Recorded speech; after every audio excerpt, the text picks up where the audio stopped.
Well, Johan, it's back to Premiership action this weekend. A lot of discussion about the idea of breaks in the season, but has the break for Gloucester been an advantage or a disruption?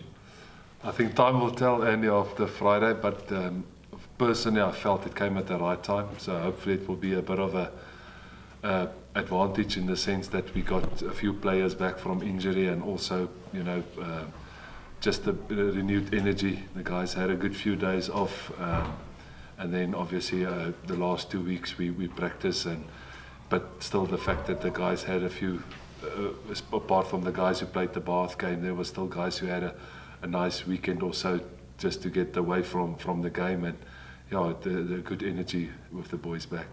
As you say, it's a key time in the season, and possibly it's one of those situations now we're coming into where the pressure is on you, and you have to try and keep that away from the players.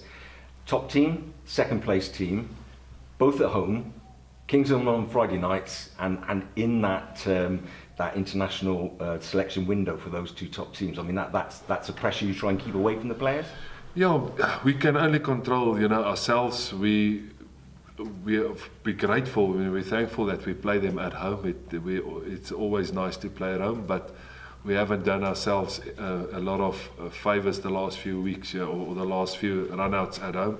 We obviously want to make Kingsholm a place that is well renowned in history as a tough place. We know the crowd will be behind us, and we want to thank them for that.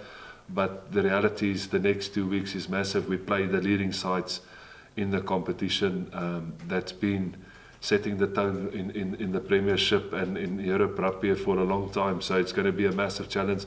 They've got excellent players, excellent coaches, squad, and if you ever want to be tested, at the highest level, the next week, especially Friday, will challenge you.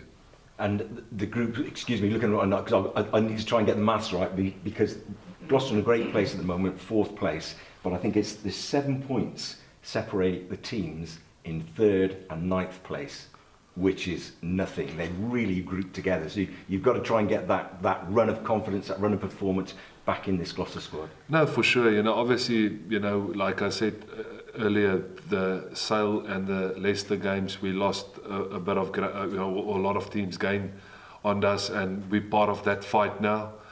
But it's not going to end. We have to fight for the next 10 or whatever Premiership games is left. The reality is that this will boil down for every point that you can get out of every game. The teams is so close to each other. That's why this competition is so tough, So starting on this Friday with Exeter, we're playing, like I said, a side that knows how to handle that pressure, that knows how to be on top. And if we want to stay in the running, if we want to stay in control of our destiny, we have to be up there on Friday night, mentally, physically, emotionally, but also, tactically. So it's going to be a big challenge for us.